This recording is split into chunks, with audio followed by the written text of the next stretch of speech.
හරි අපි කලින් කතා කරා වැලියු ක්‍රියේෂන් 1 වලදී වැලියු ක්‍රියේෂන් ගැන බේසික්ස් ඊට පස්සේ කේ concepts evolution of value creation ඒ වගේ දේවල්. අපි දැන් කතා කරන්නේ වැලියු ක්‍රියේෂන් 2 ගැන. මේ වැලියු ක්‍රියේෂන් 2 වලදී අපි තව පොඩ්ඩක් ඉස්සරහට යනවා. අපි බලනවා කොහොමද වැලියු ක්‍රියේට් වෙන්නේ කියලා. ඇත්තටම ගත්තොත් එහෙම ෆයිනෑන්ස් පර්ස්පෙක්ටිව් එකෙන් කොහොමද එක රේෂියෝස් ඇසුරෙන් එක අපි ගත්තොත් ෆිගර්ස් ඇසුරෙන් අපි කොහොමද මේ වැලියු එක කියන එක අපි කොහොමද නියුමරිකලි අතරම ගත්තොත් වැලියු එකක් කියන එක අපි කොහොමද සංඛ්‍යා වලට කන්වර්ට් කරන්නේ අපි කොහොමද ෆිගර්ස් වලින් නියුමරිකල් අමවුන්ට්ස් වලින් මේක පෙන්වන්නේ. ඒත් ඒක තමයි අපි කතා කරන්න හදන්නේ. දැන් වැලියු ක්‍රියේෂන් 2 වලදී අපි නැවත අපේ බේසික් එක මතක් කරොත් එහෙම අපි කිව්වා අපිට වැලියු කියන එක ක්‍රියේට් කරන්න පුළුවන් ප්‍රොෆිට්ස් කියන එක earn කරන්න පුළුවන් කොහොම වුණොත්ද අපේ ෆන්ඩ්ස් වල කොස්ට් එකට වඩා ඒ ෆන්ඩ්ස් ඉන්වෙස්ට් කරලා ජෙනරේට් කරන රිටර්න් එක වැඩි නම් අපි කිව්වා අපිට වැලියු earn කරන්න පුළුවන් කියලා. එහෙනම් අපි කිව්වා සරලව අපි ඉන්වෙස්ටර්ස්ලාගෙන් ගන්න මුදල් ටික ආයෝජනය කරලා ඒ ජෙනරේට් කරන ප්‍රතිලාභය ඒ කෑෂ් අවුට්ෆ්ලෝ එකට වඩා මේ ලැබෙන කෑෂ් ඉන්ෆ්ලෝ එක වැඩි නම් අපිට මොකක්ද තියනවා කිව්වේ? අපිට තියනකො වැලියු එකක් ප්‍රොෆිට් එකක් ජෙනරේට් වෙනවා. හරිනේ. දැන් අපි කතා කළා ඇත්තටම ගත්තොත් මේ කියන කතාව මේ කියන පර්ස්පෙක්ටිව් එක අතර මොන කාගේ පර්ස්පෙක්ටිවෙන් බලන්නේ අපි දැන් කම්පැනි එක ගත්තොත් එහෙම කම්පැනි එකට අරමුදල් දාන ෂෙයා හෝල්ඩර්ස්ලා ඒ ෂෙයා හෝල්ඩර්ස්ලාගේ ෆන්ඩ්ස් වලට අපි බලන්නේ මොකක් කරන්නද? වැඩි ප්‍රතිලාභයක් earn කරලා දෙන්න. ඒතර ඒගොල්ලෝ යොදවන ෆන්ඩ් වල කොස්ට් එකට වඩා වැඩි රිටර්න් එකක් ජෙනරේට් කරලා දෙන්න. ඒත් අපි මේකට කියන ෂෙයා හෝල්ඩර්ස් පර්ස්පෙක්ටිව් කියලා. ෂෙයා හෝල්ඩර්ගේ view එක. ඒතර ඕකට අදාළව තව view එකක් තියෙනවා. නැත්නම් ඕකෙම තව වෙන පැත්තක් තියෙනවා. අපි ෂෙයා හෝල්ඩර් කෙනෙක්ගේ පැත්තෙන් විතරක් නෙමෙයි බලන්න ඕනේ. මැනේජර්ස්ලා වුණාට පස්සේ අපි ස්ටේක් හෝල්ඩර් පර්ස්පෙක්ටිව් ඒ කියන්නේ කම්පැනියක් ගැන ඇල්මැති පාර්ශ්වයන් ගොඩක් ඉන්නවා. ෂෙයා හෝල්ඩර් විතරක් නෙමෙයි. ගොඩක් පාර්ශ්වයන් ඉන්නවා. නේද? ලෙන්ඩර්ස්ලා ඉන්නවා. තව ගත්තොත් සප්ලයර්ස්ලා ඉන්නවා. කස්ටමර්ස්ලා ඉන්නවා. ඊට පස්සේ ගවර්න්මන්ට් එකේ ඉන්නවා. ජෙනරල් මේ කමිටි එකේ ඉන්නවා. කමියුනිටි එකේ ඉන්නවා. ඒතර ඒ වගේ අපි ගත්තොත් විවිධ පාර්ශ්වයන් ඉන්නවා. මේ හැමෝම වෙනුවෙන් වැලියු ක්‍රියේට් කරන එක. කියන්නේ අපි දන්නවා හැමෝම යම්කිසි විදියකට ඕගනයිසේෂන් සම්පත් අපි කියනවා සපයනවා කියලා. එතකොට ඒගොල්ලන්ට කොහොමද වැලියු ක්‍රියේට් කරන්නේ? අපි කියනවා ස්ටේක් හෝල්ඩර් පර්ස්පෙක්ටිව්. ඒ කියන්නේ අපි කතා කරන්නේ අතන මෙතන කතා කරන්නේ ෂෙයා හෝල්ඩර් ගැන. හරිනේ. එතකොට මෙතන කතා කරනවා අපි කලින් කතා කරා වගේම හැමතිස්සෙම අපි ඕගනයිසේෂන් එකක් විදියට අපි තම ප්‍රොජෙක්ට් එකක් සිලෙක්ට් කරනවා කියලා ඉන්වෙස්ට්මන්ට් වලට. ඒ ප්‍රොජෙක්ට් එකක් තීරණය කරද්දී අපි ඇත්තට මොකක්ද බලන්නේ? දැන් NPV ගත්තොත් එහෙම highest positive NPV තියෙන ප්‍රොජෙක්ට් එක. ඒ කියන්නේ ප්‍රොජෙක්ට් එක ෆන්ඩ් කරන්න ගන්න මුදල් වල කොස්ට් එකට වඩා cost of capital වලට වඩා ප්‍රොජෙක්ට් එකේ රිටර්න් එක වැඩි වෙන්න ඕනේ. කියන්නේ NPV වලින් කියන්නේ. එතකොට මෙතන අපි ගත්තොත් අපිට කාරණා දෙකක් පේනවා පැහැදිලිව. cost of capital අනිත් එක මොකක්ද? අපේ ඉන්වෙස්ට්මන්ට් එකේ රිටර්න් එක. හරිනේ. එහෙනම් අපි කියනවා මේ රිටර්න් එක තීරණය වෙනවා කාරණා දෙකක් මත. එහෙම නැත්නම් අපි කියන්නේ මේ වැලියු එක කියන එක. නැත්නම් මේ කෑෂ් ෆ්ලෝ එක කියන එක කාරණා දෙකක් මත තීරණය වෙනවා කියලා අපි කියනවා. ඒ මොනවද? ඒ කියන්නේ අපි කියන්නේ මොකක්ද මේ? අපි කතා කරන්නේ ඕගනයිසේෂන් වැලියු ක්‍රියේට්. අපි කියනවා වැලියු ක්‍රියේට් වෙන්නේ කොස්ට් එකට වඩා වැඩි වුණොත් රිටර්න් එක. මේ රිටර්න් එක තීරණය වෙන්න කාරණා දෙකක් බලපානවා. මොනවද? growth rate එක and ROIC. growth rate එක ඒ වගේම return on invested capital. ඒතර මේ දෙකෙන් තීරණය කරනවා මොකක්ද? කම්පැනියේ රිටර්න් එක. කියන්නේ අපේ ඉන්වෙස්ට්මන්ට් එකට ලැබෙන රිටර්න් එක තීරණය වෙනවා මොකක් මතද? කියන්නේ අපේ කෑෂ් ෆ්ලෝ එක තීරණය වෙනවා සරලව කිව්වොත් growth එක සහ ROIC මත. ඒක අපි ඔප්පු කරලා පෙන්නනවා ඊළඟට. දැන් මේක තියෙන concept එක මේ කියන්නේ. එතකොට අපිට පුළුවන් නම් අපේ growth එක සහ ROIC මත පදනම් කරගෙන රිටර්න් එකක් ජෙනරේට් කරන්න නැත්නම් කෑෂ් ෆ්ලෝ එකක් ජෙනරේට් කරන්න අපේ cost of capital වලට වඩා අපි ආයෝජකයන්ට ගෙවන අපි හිතමු අපි ලෝන් එකක් අරගෙන තමයි ඉන්වෙස්ට්මන්ට් එක කරන්නේ. ඒතර ලෝන් එකේ ගෙවන ඉන්ට්‍රස්ට් කොස්ට් එකට වඩා අපිට ලැබෙන කෑෂ් ඉන්ෆ්ලෝ එක වැඩි නම් ඒ කෑෂ් ඉන්ෆ්ලෝ එක තීරණය වෙන්නේ ROIC සහ growth rate මත. ඒක අපි වෙන විදිහ කියන්නම්. ඒතර කෑෂ් ඉන්ෆ්ලෝ එක වැඩි නම් අපි කියනවා අපිට වැලියු ජෙනරේට් වෙනවා කියලා. එතකොට දැන් මෙන්න මේ growth rate සහ ROIC in combination ඒගොල්ලෝ තීරණය කරනවා මොකක්ද? cash inflow එක. එතකොට මේ ROIC growth මත තීරණය කරන cash flow එකකින් අපි cash outflow එක අඩු කරලා අපි value එක ගන්නවනේ. දැන් මේකෙන්ම අපිට සම්පූර්ණයෙන්ම කියන්න පුළුවන් ද company value එක ගැන. දැන් නිකන් මතක් කරන්නකො අපි project appraisal කරනකොට NPV ගත්තනේ. අපි මොකද්ද කරේ? අපි ගත්තා cash inflow එක. ඒ කියන්නේ ROIC සහ growth එකම තීරණය වෙන cash inflow එක. අඩු කරා මොකක්ද? cash outflow එක. නේද? අපේ project එකට investors ලා යොදවන capital එක. ඒව අපි ගත්තා. ඒව අඩු කළා. outflows අඩු කරා. ඊට අපි ඒක ගත්තද NPV විදියට. ඒ කියන්නේ අපි ගත්තේ cash inflow එකෙන් outflow එක අඩු කරලා ඒ ටික එකතුවද ගත්තේ NPV කියලා. නෑනේ. මොකද්ද අපි කරේ? අපි ඒව discount කරා. present value වලට ගෙනාවා. නේද? එතකොට cost of capital rate එකෙන් discount කරලා අපි discounted cash flows වල total එකක් තමයි අපි ගත්තේ අත්තට. කියන්නේ present value total එකක්. ඒක තමයි NPV කියන්නේ. ඇයි එහෙම කරන්නේ? මොකද්ද හේතුව? හේතුව තමයි මේ ROIC growth මත තීරණය වෙන cash inflow එක. cash outflow එකත් විතරක් නිකන් consider කරලා හරියන්නේ නැහැ. මේ cash flows අපිට future cash flows නේ. අපි කතා කරන්නේ හැමතිස්සෙම අනාගතේ ඉන්වෙස්ට් කරන්න යන ප්‍රොජෙක්ට් එකක් ගැන. ඒතර අනාගතේ අපි ඉන්වෙස්ට්මන්ට් එකක් කරද්දී ඒ cash flows කියන එක growth එක සහ ROIC මත තීරණය වෙන බව ඇත්ත. නමුත් ඒ cash flows වල තියෙන uncertainty එකක්, risk එකක් තියෙනවා. අපිට ඒව හරියටම estimate කරන්න පුළුවන් වේවි කියලා එහෙම කියන්න පුළුවන්ද? බෑනේ. forecasting වල errors වෙන්න පුළුවන්. uncertainty එකක් තියෙනවා future එක ගැන. එතකොට දැන් අපි හිතමු අපි නිකන් මොකක් හරි ව්‍යාපෘතියක් අනාගතයේදී කරන්න හිතාගෙන හිටියා. එකපාරට කොරෝනා වගේ එකක් එනවා. ඒතර මොකද වෙන්නේ? ඔක්කොම නැති වෙලා යනවා. ඉතින් ඒක අපිට කියන්න බෑනේ. පාලනය කරන්න බෑ. ඒතර ඒ වගේව තියෙන්න පුළුවන්. ඒකට අපි ඇඩ්ජස්ට්මන්ට් එකක් කරන්න ඕනේ. ඊළඟ දේ මොකක්ද? time value of money. දැන් ඇත්තටම අපි ගත්තොත් අපිට මේ අවුරුද්දේ අපි යොදවන මුදල තව අවුරුද්දකින් ලැබෙන මුදලත් එක්ක කම්පෙයා කරන්න පුළුවන්ද? එහෙම කරන්න බෑ. ඇයි ඒ ලැබෙන ටයිම් එක වෙනස්. ටයිම් එක වෙනස් නම් ඔයාට ඒ තියෙන වැලියුස් දෙක එක වෙලාවෙ කම්පෙයා කරන්න බෑ. අද ලැබෙන ගාණක් තව අවුරුදු 5කින් ලැබෙන ගාණත් එක්ක එකට තියලා සංසන්දනය කරන්න පුළුවන්ද? කරන්න පුළුවන් එක කරන එක වැරදි. දැන් අපි ගත්තොත් අපි accounting වලදී ෂෙයා ගණනය කරද්දී cost එකකින් අඩු කරනවා මොකක්ද? සුන් බුන්නගේ නේද? ඒතර සුන් බුන්නගේ අඩු කරලා අපි ජීව කාලයෙන් බෙදලා ෂෙයා හොයනවනේ. ඒක cost එක කියන්නේ මොකක්ද? අද යොදවන ගාණ. සුන් බුන්නගේ කියන්නේ අවුරුදු 5කින් විකුණා ලැබෙන නගේද? එහෙම නෑ. ඒක ගන්න බෑ. අවුරුදු 5කින් විකුණා ලැබෙන නගේ කියන්නේ අනාගතයේදී ගගයක්. මේ cost එකෙන් අද යොදවපු ගාණ. එහෙම ගන්න බෑ. cost එක සුන් බුන්නගේ කියලා කියන්නේ ඇත්තම ගත්තොත් ඇත්ත කතාව මෙවැනි asset එකක්. මේ අපි දැන් පාවිච්චි කරන asset එකක්. හරිද? අපි ඇත්තටම පාවිච්චි කරලා අවසානයේදී විකුණනාගේ වර්තමානගේ තමයි ගන්න ඕනේ. එහෙම නැතුව අනාගතගේ නෙමෙයි.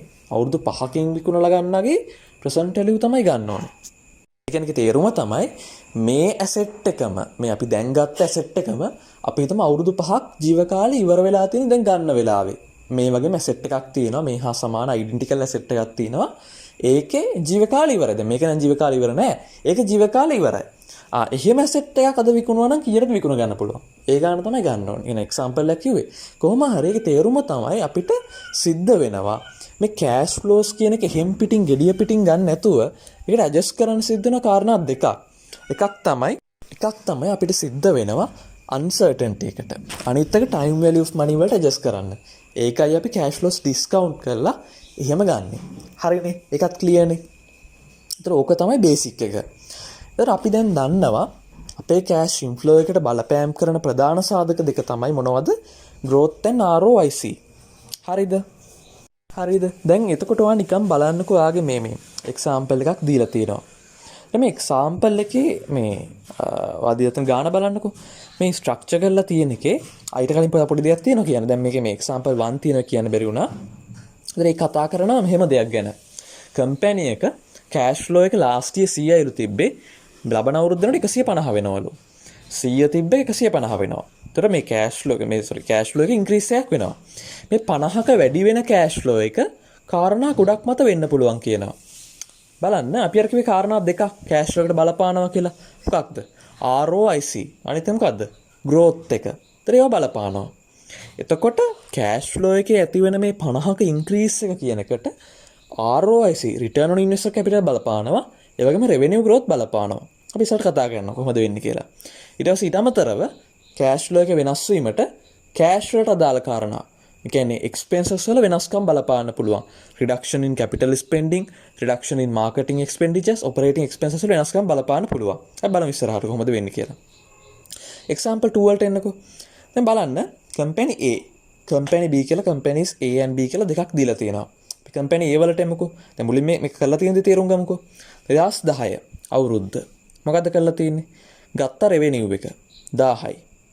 earnings තියෙනවා. ඒ කියන්නේ revenue වලින් ඒ operating expenses ඒ දේවල් අඩු කරලා අරගෙන තියෙනවා earnings ටික. කියන්නේ ලාභය කියලා හිතන්නකෝ. ලාභය. ඔන්න 100යි කියලා අරගෙන තියෙනවා. හරිද? ඊට පස්සේ තියෙනවා මේ ලාභෙන් කොච්චරක් අපි reinvest කරාද? ඒ කියන්නේ මේ උපයාගත්ත ලාභෙන් කොච්චරක් අපි invest කරන්න රඳවගත්තා. වෙන retain කරනවා කියලා. ඒතර investment එක 25යි. 25ක් invest කරගත්තා. කීයක් එතකොට ඉතුරු වෙනවද අපිට? කියන්නේ ඇත්තටම ගත්තොත් එහෙම කෑෂ් ෆ්ලෝ එක විදියට අපිට ලැබෙන්නේ කීයද? කියන්නේ කම්පැනි ඇත්තටම ලාභය අපි මේ 100ක් ඉපෙව්වයි කියලා. ඒ ටික ඔක්කොම ටික මේ හිමිකරුවන්ට නැත්නම් ඉන්වෙස්ටර්ස්ලට හම්බ වෙනවද? එහෙම හම්බ වෙන්නේ නැහනේ. හම්බ වෙන්නේ කීයද? ඒ රඳවාගත්ත ප්‍රමාණය හැරෙන ඉතුරු ටික 75යි හම්බ වෙන්නේ. ඒක පැහැදිලිද? අපි ගත්තොත් මේ හැම අවුරුද්දම මොකද තමයි ගණනය කරලා තියෙන්නේ. රෙවෙනියු එක ගත්තා, ඔපරේටිං එක්ස්පෙන්ස් එක පෙන්නන්නේ නැහැ. ඒව අඩු කරලා earnings ගත්තා. earnings වලින් කොටසක් invest කරනවා, reinvest කරනවා. එතකොට ඉතුරු ටික තමයි අපි කියන්නේ cash flow එක කියලා. ඊට මේකේ තේරුම් ගන්න දෙයක් තියෙනවා. මේකේ earnings වලින් invest කරන ගාන වැඩි වෙන්න මොකක් වෙයිද? earnings වලින් invest කරන ගාන reinvest කරන්න තියාගන්න ටික portion එක වැඩි වෙන්න cash flow එක විදිහට ඉතුරු වෙන ගාන මොකක් වෙයිද? ඒක අඩු වෙනවා. හරිද? දැන් අපි 2011 බලන company A වලම 2011 revenue එක වැඩි වෙලා තියෙනවා 10 ඉඳන් 1050ට. revenue growth එක කීයද එහෙනම්? 10 ඉඳන් 1050ට වැඩි වෙනවා කියලා කියන්නේ 105යි. 105ක් growth එකක් තියෙනවා. earnings growth එක කීයද? ඒක 105යි. 100 ඉඳන් 105ට. එහෙනම් revenue growth equal වෙලා තියෙනවා මෙතනදී earnings growth එකට. හරිනේ. ඊළඟට investment එක. invest කරලා තියෙනවා 26ක්. නේද? 105න් 26ක් invest කරලා තියෙනවා. ඒතර ඉතුරු වෙලා තියෙනවා 79ක්. හරිනේ. ඉතින් ඔය විදියට හැම අවුරුද්දකම බලන්න පුළුවන්. අපේ කම්පැනි B වල පොඩ්ඩක් බලමුකෝ. Company B 2010. ඒ වගේම තමයි. revenue 1000යි. earnings කීයද? earnings 100යි. එයාගේ operating expense අරය වගේම තමයි. ලාභය 100ම තමයි. හැබැයි බලන්න investment එක. invest කරලා තියෙන 50ක්. අරයා 100න් 25යි රඳව ගත්තේ. 75ක් cash flow එක. මෙයා 100න් 50ක් රඳව ගන්නවා. cash flow කීයද? 50යි. එහෙනම් cash flow එක අඩු වෙලා තියෙනවා මොකක් නිසාද? reinvestment එක නිසා. එහෙනම් ඔයා තේරුම් ගන්න ඕන දෙයක් තමයි cash flow එක determine වෙනවා මොකක් මතද? profit එකෙන් නැත්තම් earning එකෙන් කොච්චරක් reinvest කරනවද? investment වලට කොච්චරක් යොදවනවාද කියන කාරණේ මත තීරණය වෙනවා මොකක්ද? cash flow එක. ඒක තමයි මෙතනින් ගන්න ඕනේ ප්‍රධානම වැදගත්ම දේ. හරිනේ. අර අපි නිකන් 2011ක් බලමුකෝ. කම්පැනි B වල 1050යි revenue. උන 105කින් එයාගෙත් වැඩි වුණා. revenue. earnings 105යි. 105කින් වැඩි වුණා. investment එක 50 ඉඳන් 53ට වැඩි වුණා. cash flow එක 52යි. බලන්න දැන් අරයට comparatively company A ට comparatively company B වල මොකක්ද තත්ත්වය? company B වල cash flow අඩුයි. එහෙනම් මොකක්ද එකකින් implication එක? මොකක්ද එකෙන් තේරෙන්නේ? මේ companies දෙකේම growth එකේ වෙනසක් තියෙනවද? 105 තමයි growth එක. ඒකේ වෙනසක් නැහැ. ඒ කියන්නේ revenue growth එකයි earnings growth දෙකම 105 වෙනසක් නැහැ. හැබැයි මොකේද වෙනස තියෙන්නේ? වෙනස තියෙන්නේ අර ඉන්වෙස්ට් කරන ගානේ වෙනසක් තියෙනවා. රීඉන්වෙස්ට් කරන ගානේ වෙනසක් තියෙනවා. ඒක නිසා මොකක්ද වෙන්නේ? cash flow එක වෙනස් වෙනවා. එහෙනම් ඔය earnings වලින් ඉන්වෙස්ට් කරන ප්‍රමාණය කියන එක අපි කියනවා investment rate කියලා. ඒක බලපාන මොකකටද? කොච්චරක්ද ඔයාගේ cash flow එක කියන එකට. දැන් මතකද අපි කිව්වා මේ විදිහට කෑෂ් ෆ්ලෝ එක වෙනස් වෙන කාරණා දෙකක් බලපානවා කියලා. මොකක්ද? අපි කිව්වා එකක් බලපානවා growth එක. අනිත් එක බලපානවා කිව්වා ROIC. growth එකත් බලපානවා ROIC ත් බලපානවා. දැන් මෙතන මේ කම්පැනිස් දෙකේ growth එකේ වෙනසක් තියෙනවද? නෑනේ. growth එක කම්පැනිස් දෙකේම 100%යි. වෙනසක් නෑ. එහෙමනම් මේ කෑෂ් ෆ්ලෝ එක දැන් අපි පළවෙනි අවුරුද්ද නිකන් ගන්නකො. පළවෙනි අවුරුද්ද විතරක් ගමු නිකන් වැඩි මම හිතන්නේ නැතුව. පළවෙනි අවුරුද්ද 2010 කම්පැනි A වල 2010 කම්පැනි A වල ගත්තොත් කෑෂ් ෆ්ලෝ එක 75යි. අපි ඒ 2010 විතරක් ගමුකෝ. කම්පැනි B වල ගත්තොත් කීයද? 50යි. හරිද? මේ වෙනසට හේතුව මොකක්ද? අපි කෝ කාරණා දෙකක් බලපානවා. growth එක අනිත් එක ROIC. දැන් growth එකේ වෙනසක් නැහැනේ. කම්පැනිස් දෙකේම growth එක එකයි. එහෙනම් මොකක්ද බලපාලා ඇත්තේ? ROIC. return on invested capital තමයි බලපාලා තියෙන්න ඕනේ. බලමු එහෙමද කියලා. අපි නිකන් කම්පියුට් කරලා බලමු. කම්පැනි A වල ROIC. දැන් ROIC කියන්නේ කොහොමද ඒ ගණනය කරන්නේ? අපි නිකන් ඒව කතා කරන්නේ නැහැ නේ තාම. ඒව ඉස්සර කතා කරනවා විස්තරාත්මකව මොකක්ද ROIC කියන්නේ ඒව කියලා. ඔනේ දැනට නිකන් මෙහෙම කැල්කියුලේට් කරමුකෝ. ROIC ගන්න මේ විදිහට කියන්නේ return on invested capital නේ. අපි යොදවපු ප්‍රාග්ධනයට කොච්චර ප්‍රතිලාභයක් ලැබුණාද කියන එකනේ. දැන් අපි බලමු අපි පළවෙනි අවුරුදු 2010 දී ඉන්වෙස්ට් කරා කීයක්ද? 2010 දී ඉන්වෙස්ට් කරා 25ක් ඉන්වෙස්ට් කරලා තියෙනවා නේද? 2010 දී අපිට ලැබිච්ච ප්‍රොෆිට් එක 100යි නේ. earnings නේ 100යි හම්බුනේ. 100න් 25ක් ඉන්වෙස්ට් කරා. ඊට පස්සේ 2011 වෙද්දී කම්පැනි A වල මොකද උනේ? ප්‍රොෆිට් එක වැඩි වුණා 100 ඉඳන් 105ට. ඒ කියන්නේ අපි යොදවලා තියෙනවා පළවෙනි අවුරුද්ද 25ක්. ඒ නිසා අපිට පුළුවන් වුණා earnings වැඩි කරගන්න 5කින්. 100 ඉඳන් 105 වෙනකම් 5කින්. එහෙනම් අපි ඉන්වෙස්ට් කරලා තියෙනවා පළවෙනි අවුරුද්ද 25ක්. ඒකට ලැබිලා තියෙන ප්‍රතිලාභය මේ 2010 සහ 2011 අතර වෙනස ගත්තාම කීයද? 5යි. එහෙනම් 25ට 5ක් කියන්නේ 100ට කීයද? 25ට 5ක් කියන්නේ 5න් 1යි. 5න් 1 කියන්නේ 120යි. එහෙනම් කම්පැනි A වල return on invested capital 120යි. බලමු කම්පැනි B 2010 දී ලැබුණා ප්‍රොෆිට් එක කීයද? නැත්නම් earnings කීයද? 100යි. 100න් කොච්චරක් ඉන්වෙස්ට් කරාද? 50ක් ඉන්වෙස්ට් කරා. ඒ ඉන්වෙස්ට් කරපු 50 වෙනුවෙන් කොච්චරක ප්‍රතිලාභයක් ලැබුණාද? earnings වැඩි වෙලා තියෙන 100 ඉඳන් 105ටමයි. ඒ කියන්නේ මේගොල්ලෝ කම්පැනි A 25 ඉන්වෙස්ට් කරේ. ඒගොල්ලන්ට ලැබුණා 5ක රිටර්න් එකක්. මේගොල්ලෝ ඊට වඩා වැඩි ගාණක් ඉන්වෙස්ට් කරනවා. 25 නේ 50ක් ඉන්වෙස්ට් කරනවා. හැබැයි රිටර්න් එක කීයද? earnings වැඩි වෙන්නේ කීයකින්ද? 5කින් විතරයි. අන්න එතනයි අවුලෙන්නේ. හරිනේ. බලන්න 50ක් ඉන්වෙස්ට් කරනවා. එහෙනම් ඉන්වෙස්ට්ඩ් කැපිටල් එක 50යි. හැබැයි ඒ වෙනුවෙන් earnings වැඩි වෙන්නේ 5කින් විතරයි. 100 නේ 105ට 5කින් විතරයි. එහෙනම් 5 බෙදීම කීයද? 50. 50ක් දෙව්වා 5ක් ලැබුණා. 50න් 5ක් කියන්නේ 10න් 1යි. 100ට 10යි. අන්න බලන්න. කම්පැනි A වල සහ B වල දෙකේම growth එක 105යි. නමුත් කම්පැනි A ඉන්වෙස්ට් කරන මුදලට ලැබෙන රිටර්න් එක 120ක් වෙද්දී කම්පැනි B වලට ඉන්වෙස්ට් කරන මුදලට ලැබෙන රිටර්න් එක 110ක් විතරයි. එහෙනම් ROIC කම්පැනි B වලට වඩා A වල වැඩි. return on invested capital වැඩි B වලට වඩා A වල. ඒ නිසා growth rate එක කම්පැනි දෙකේම සමාන වුණත් return එක invested capital වලට වැඩි වීම නිසා අපි කියනවා කම්පැනි B වලට වඩා ඒකයි කම්පැනි A වල cash flow එක වැඩි වෙලා තියෙන්නේ. එහෙනම් මේ cash flow එකේ change එකට බලපානවා reasons දෙකක්. මොකක්ද? පළවෙනි එක growth එක, අනිත් එක මොකක්ද? return on invested capital. එතකොට මේ දෙකෙන් මෙතනදී අපිට පැහැදිලිව පේනවා return on invested capital වැඩි වීම මත මොකක්ද වෙලා තියෙන්නේ? cash flow එක වැඩි වෙලා තියෙනවා. හරිනේ. එහෙනම් කම්පැනි B එක කම්පැනි A එක වගේම earnings තියෙන බව ඇත්ත. නමුත් වැඩිපුර ඉන්වෙස්ට් කරනවා. හැබැයි ලැබෙන රිටර්න් එක අරගොල්ලන්ගේ වගේම තමයි. ඉන්වෙස්ට්මන්ට් එකට රිටර්න් එක අඩුයි. ඒ නිසා cash flow එක අඩුයි. පැහැදිලි නේ ඒක? එතකොට දැන් මේකේ අපි දැන් අතරම ගත්තොත් ළමයි දැන් මේකේ කම්පැනි A වල ඔන්න හැම අවුරුද්දෙම cash flow ගණනය කරලා තිනවා අපි අර කිව්ව විදියට. කම්පැනි B වලත් cash flows ගණනය කරලා තිනවා අර කිව්ව විදියට. හරිද? එතකොට දැන් ඕක ඉතින් දැන් අපි ගත්තොත් මේ ඔය තියෙන කෑෂ් ෆ්ලෝ එකනේ. දැන් අපි අතලින් කතා කරානේ. අපි ROIC සහ growth එක මත කෑෂ් ෆ්ලෝ තීරණය වෙනවා. නමුත් ඔය කෑෂ් ෆ්ලෝ එක බේස් කරගෙනද අපි කිව්වේ අපි ප්‍රොජෙක්ට් එකක් එහෙම ඉවැලුවේට් කරන්නේ. එහෙම නෑනේ. අපි මොකද්ද කිව්වේ? කෑෂ් ෆ්ලෝ එක විතරක් නිකන් අරගෙන හරියන්නේ නෑ. මොකද්ද කන්සිඩර් කරන්න ඕනේ? අන්සර්ටන්ටි කන්සිඩර් කරන්න ඕනේ. තව මොනවද? time value of money. 2010 හම්බෙන මුදලයි 11 හම්බෙන මුදලයි 12 හම්බෙන මුදලයි හැම එකම එක විදිහට කන්සිඩර් කරන්න පුළුවන්. එහෙම කරන්න බෑ. එහෙනම් ඔය නිකන් ඔය කෑෂ් ෆ්ලෝස් ටික නිකන් එකතු කරලා එහෙම ගන්න පුළුවන්. එහෙම අරගන්න බෑ. ඕක අපි කන්සිඩර් කරන්නේ මොනවද? time value of money consider කරන්න ඕනේ. uncertainty කන්සිඩර් කරන්න ඕනේ. කන්සිඩර් කරලා අපි ඩිස්කවුන්ට් කරන්න ඕනේ. ක්ලියර්ද? ඒතර දැන් මේක ඇතරම මේ අපි ඉස්සරහට කතා කරනවා.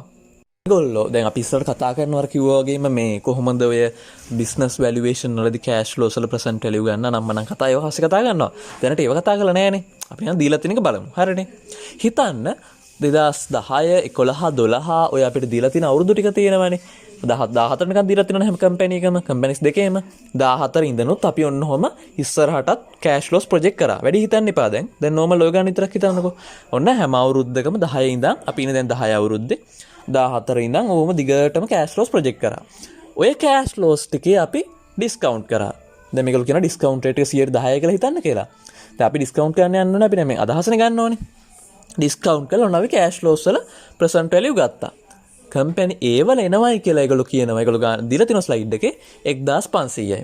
කම්පැනි B වලත් ඔය විදිහටම 2010 අද ඉඳන් ඉස්සරහට තියෙන ඔක්කොම කෑෂ් ෆ්ලෝස් වල ප්‍රසන්ට් වැලියු ගත්තට පස්සේ 10%ම නම් රෙස්ට් ඔෆ් කැපිටල් ඒගොල්ලන්ගේ ප්‍රසන්ට් වැලියු අවිලා තියෙනවා කීයක්ද? 1000යි. අන්න බලන්න. කම්පැනි A වල ප්‍රසන්ට් වැලියු ටෝටල් එකත් වැඩි කම්පැනි B වල ප්‍රසන්ට් වැලියු ටෝටල් එකට වඩා. එහෙනම් අපිට පැහැදිලි කම්පැනි B වලට වඩා කොච්චරක් වැඩිද බලන්න. කම්පැනි B වල 1000යි කම්පැනි A වල 1500යි. එතන මේ ඩිෆරන්ස් එක ඇයි මෙහෙම වෙලා තියෙන්නේ? කම්පැනි A ඇයි වැඩි ප්‍රසන්ට් වැලියු ටෝටල් එකක්, වැඩි රිටර්න් එකක්, වැඩි වැලියු එකක් ජෙනරේට් කරන්නේ? ඇයි එහෙම වෙන්නේ? මේ වැලියු එක කියලා කියන්නේ අතරම කෑෂ් ෆ්ලෝ එකක් ගත්තා අපි. ඊට අමතරව uncertain time value of money consider කරලා ඩිස්කවුන්ට් උත් කරලා ගත්තා. ඒ නිසා අපි කියනවා වැලියු එක. ඒ වැලියු එක වැඩි ඇයි කම්පැනි A වල කම්පැනි B වලට වඩා? හේතුව තමයි බලන්න කම්පැනි A තමන්ගේ earnings වලින් ඉන්වෙස්ට් කරන්නේ පළවෙනි අවුරුද්දේ බලන්න කීයද? 100න් 25යි. 125යි ඉන්වෙස්ට් කරන්නේ. ඉන්වෙස්ට්මන්ට් රේට් එක 125යි. හැබැයි කම්පැනි B earnings වලින් 150ක් 100න් 50ක් කියන්නේ 150ක ඉන්වෙස්ට්මන්ට් රේට් එකක් යටතේ ඉන්වෙස්ට් කරනවා. වැඩි ප්‍රමාණයක් ඉන්වෙස්ට් කරනවා. වැඩි ඉන්වෙස්ට්මන්ට් රේට් එකක් තියෙනවා. ඒ නිසා කෑෂ් ෆ්ලෝස් අඩුයි. ඒ නිසා ඒගොල්ලන්ගේ කෑෂ් ෆ්ලෝස් අඩුයි. හරිද? ඒ නිසා තමයි ඒගොල්ලන්ගේ මේ විදියට මොකක් වෙලා තියෙනද? වැලියු එක අඩු වෙලා තියෙන්නේ. ඉතින් දැන් ඕක නිකන් ළමයිද මේ වගේ තියන්නේ අතරම කතාව. දැන් ඔය මේක බලන්නකෝ.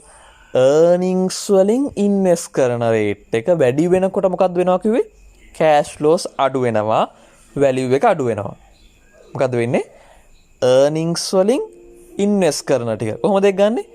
ඉන්වෙස්ට් කරපු ගාන බෙදනවා earnings වලින්. නැත්නම් earnings යටට දානවා මොකක්ද දාන්නේ උඩට? ඉන්වෙස්ට් කරන ගාන. ඒ තියෙන ඉන්වෙස්ට්මන්ට් රේට් එක. ඒක වැඩි වෙනකොට මොකක්ද වෙන්නේ? වැලියු එක අඩු වෙනවා. ඉතින් ඕකම අනිත් පැත්තට ගත්තොත් දැන් ඔය මේ රේෂියෝ එකම අනිත් පැත්තට හැරෙව මොකක්ද වෙන්නේ? earnings වලින් ඉන්වෙස්ට් කරන ගාන අනිත් පැත්තට හැරෙවොත් ඉන්වෙස්ට්මන්ට් එක යටට දානවා, earnings උඩට දානවා. earnings වලින් ඉන්වෙස්ට්මන්ට් එක කියන එක අනිත් පැත්තට හැරෙවම ඉන්වෙස්ට්මන්ට් එක යට earnings උඩ. ඒතර ඉන්වෙස්ට්මන්ට් එකට earnings. ඉන්වෙස්ට්මන්ට් එකට earnings කියන්නේ මොකක්ද? ROIC. ඉන්වෙස්ට්මන්ට් එකට රිටර්න් එක. ඉන්වෙස්ට්මන්ට් එකට earnings. ඒ කියන්නේ ROIC. හරිද? එතකොට ඉන්වෙස්ට්මන්ට් රේෂියෝ එක නැත්නම් ඉන්වෙස්ට්මන්ට් රේට් එක වැඩි වෙන්න කෑෂ් ෆ්ලෝස් අඩු වෙනවා, වැලියු අඩු වෙනවා. එහෙනම් අනිත් පැත්ත මොකද්ද වෙන්න ඕනේ? ඒක රිවර්ස් එක. ඒ කියන්නේ ROIC මොකක් වෙන්නද? අඩු වෙන්න කෑෂ් ෆ්ලෝස් උත් අඩු වෙනවා, වැලියු එකත් අඩු වෙනවා. එහෙම නේද? ඒ කියන්නේ අපි ඕකේ අනිත් පැත්තට කිව්වොත් අපි ඉන්වෙස්ට් කරන ප්‍රමාණය අඩුයි නම් අපි අඩුවෙන් නම් ඉන්වෙස්ට් කරන්නේ. කම්පැනි A B වලට වඩා අඩුවෙන් ඉන්වෙස්ට් කරන්නේ. පොඩ්ඩයි ඉන්වෙස්ට් කරන්නේ. එතන වැඩි කෑෂ් ෆ්ලෝ එකක් ඉතුරු වෙනවා. ඉන්වෙස්ට්මන්ට් රේට් එක අඩුයි. ඒ නිසා කෑෂ් ෆ්ලෝ එක වැඩි. වැලියු වැඩි. ඉන්වෙස්ට්මන්ට් රේට් අඩුයි කියන්නේ අනිත් පැත්ත ROIC වැඩි.